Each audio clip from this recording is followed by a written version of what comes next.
নমস্কার বন্ধুরা, আপনাদের সকলকে আরও একটি গুরুত্বপূর্ণ ভিডিওতে স্বাগত জানাই। আপনাদের বাংলা বাড়ি প্রকল্পে প্রত্যেক পঞ্চায়েত থেকে এসএমএস পাঠাচ্ছে। প্রত্যেক পঞ্চায়েতে কাজ আপনাদের শুরু হয়ে গেল। এসএমএস আপনাদের যদি আসে, সেই এসএমএস আসার পর আপনাদের কী কী কাজ করতে হবে এবং যদি আপনাদের এসএমএসটা আসে, সেই এসএমএসটা আপনাদের কী রকমে আসে। আপনাদের মধ্যে অনেক বেনিফিশিয়ারি রয়েছেন যারা বুঝতে পারছেন না এসএমএসটা আপনাদের কী রকম আসছে। তো সমস্ত কিছু ডিটেলস আপনারা এই ভিডিওটির মাধ্যমে জানতে পারবেন। তার আগে আপনারা যদি আমাদের এই চ্যানেলে নতুন হয়ে থাকেন তো চ্যানেলটিকে অবশ্যই সাবস্ক্রাইব করে বেল নোটিফিকেশনটা অবশ্যই অল করে দিয়ে যাবেন। আমরা যখনই নতুন কিছু আপডেট দেবো আপনারা ওই নোটিফিকেশন বেলের মাধ্যমে সমস্ত আপডেট পেয়ে যাবেন। নিচে ডেসক্রিপশনে আমাদের হোয়াটসঅ্যাপ গ্রুপ এবং টেলিগ্রাম গ্রুপটিকে অবশ্যই জয়েন করে রাখুন, ওখান থেকে আপনারা প্রত্যেক দিন আপডেট পেয়ে যাবেন। দেখুন, এই যে এসএমএসটা আপনারা দেখতে পাচ্ছেন, এই এসএমএসটা একটা বেনিফিশিয়ারি একজন এসএমএস তিনি আমাকে হোয়াটসঅ্যাপে পার্সোনালভাবে এসএমএস করে পাঠিয়েছে। আপনাদের যাদের যাদের এসএমএস এসেছে আর নিচে ডেসক্রিপশনে হোয়াটসঅ্যাপ গ্রুপের সাথে যুক্ত হয়ে আপনাকে পার্সোনালভাবে আপনারা পাঠাতে পারবেন। এখানে দেখুন, আপনাদের সবার প্রথম এখানে আপনার নাম দিয়ে থাকবে please verify your claim of house building grant in. তারপর নিচে আপনাদের একটা লিঙ্ক আপনাদের থাকবে, এই লিঙ্কের কাজ কি please ignore if not related to you. এখানে এই যে লিঙ্কটা আপনারা দেখতে পাচ্ছেন, এই লিঙ্কটার মাধ্যমেই আপনাদের কাজ হবে। যারা ভালোভাবে কোনো ফর্ম ফিল আপ করতে পারেন তো তাদের জন্য খুবই একটা গুরুত্বপূর্ণ এখানে আছে যে আপনারা ঘরে বসেই এই কাজটা করতে পারবেন। কিন্তু যারা পারছেন না করতে, সেক্ষেত্রে আপনাদের নিজে নিজে পঞ্চায়েত অফিসে যেতে হবে। এখানে দেখুন, এই লিঙ্কের ওপর ক্লিক করার পর আপনাদের একটি নতুন পেজ কিন্তু খুলে যাবে। সেই পেজে আপনাদের একটি স্বঘোষণাপত্র থাকবে। এই ঘোষণাপত্রটি ফিল আপ করে আপনাদের জমা করতে হবে। এই এসএমএসটা আসার পর আপনাদের সেই স্বঘোষণাপত্রটা ফিল আপ করার পর আপনাদের ভেরিফিকেশনটা আপনারা কিন্তু ঘর থেকেই করতে পারবেন। যদি আপনাদের ঘর থেকে না হয়, সেক্ষেত্রে আপনারা নিজে নিজে আপনাদের পঞ্চায়েত অফিসে যান, আপনাদের পঞ্চায়েতের কর্মীদের কাছে যান। সেখানে কিন্তু তারা স্পষ্টভাবে আপনাদেরকে ভালো করে আপনাদের দেখিয়ে দেবে বা তারাই কিন্তু এই প্রসেসটা করে দেবে, কারণ তাদেরই এই নিয়ম এই প্রসেসটা করার। আপনাদের কিন্তু করার দরকার নেই গো।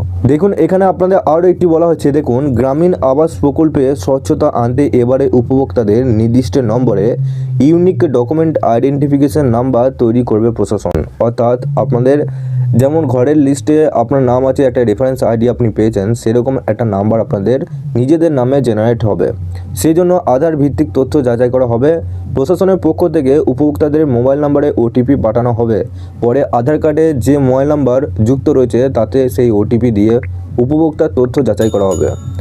যাদের আধার যুক্ত মোবাইল নাম্বার নেই তাদের বায়োমেট্রিকের মাধ্যমে আধার যাচাই করা হবে। আপনারা বুঝতে পারছেন, আপনাদের ওটিপি ভেরিফিকেশনের মাধ্যমে আপনাদের এই সমস্ত প্রসেসগুলো কমপ্লিট হবে। আপনার আধারের সাথে যে নাম্বারটা লিঙ্ক করা আছে সেই নাম্বারে দিয়ে আপনাদের ভেরিফিকেশন হবে। যদি ওটিপি দিয়ে না ভেরিফিকেশন হয়, সেক্ষেত্রে আপনারা কী করবেন, আপনাদের যে আঙুলের ছাপ রয়েছে সে আঙুলের ছাপ দিয়ে আপনাদের পুরো ডিটেলসটা ভেরিফিকেশন হবে। আপনাদের আরও বলা হয়েছে অবশ্যই করতে হবে এই কাজ। পরিচয়পত্র থেকে শুরু করে নানা গুরুত্বপূর্ণ তথ্য একে একে যাচাই করবেন তারা। এরপর উপভোক্তার আধারের মাধ্যমে ওটিপি পাঠিয়ে সুনিশ্চিত করা হবে যে অ্যাকাউন্ট নাম্বার উপভোক্তা দিয়েছেন তার মালিক তিনি কিনা। এরপর সরাসরি পোর্টাল থেকে এসএমএসের মাধ্যমে উপভোক্তাদের জানিয়ে দেওয়া হবে নির্বাচিত হওয়ার কথা আর সেই এসএমএসের ভিত্তিতে তিনি টাকা পাবেন। সেক্ষেত্রে কেউ নথি যাচাইয়ের প্রক্রিয়ায় অংশগ্রহণ না করলে তার নাম বাদ যাবে তালিকা থেকে, টাকা পাবেন না তিনি। সবথেকে বড় বিষয় হলো এর জন্য আপনার ব্যাংকে অ্যাকাউন্টের সাথে আধার সংযুক্তিকরণ অবশ্যই দরকার। অর্থাৎ এখানে বলা হয়েছে আপনাদের এই ওটিপি ভেরিফিকেশন এবং আপনাদের যে আঙুলের ছাপ ভেরিফিকেশন, এগুলো সমস্ত কিছু কমপ্লিট হয়ে যাওয়ার পর আপনারা অবশ্যই চেষ্টা করবেন আপনার ব্যাংকের সাথে আপনার আধার লিঙ্ক যেন যুক্ত থাকে। আধার লিঙ্ক যদি না যুক্ত থাকে, সেক্ষেত্রে আপনারা কোনোভাবেই আপনাদের ব্যাংকে তারা টাকা পাঠাতে পারবে না। আর এটা আপনাদের সবথেকে বড় অ্যামাউন্ট, 60,000 টাকা আপনাদের অ্যাকাউন্টে, 8,000 টাকা আপনাদের অ্যাকাউন্টে ঢুকতে চলেছে।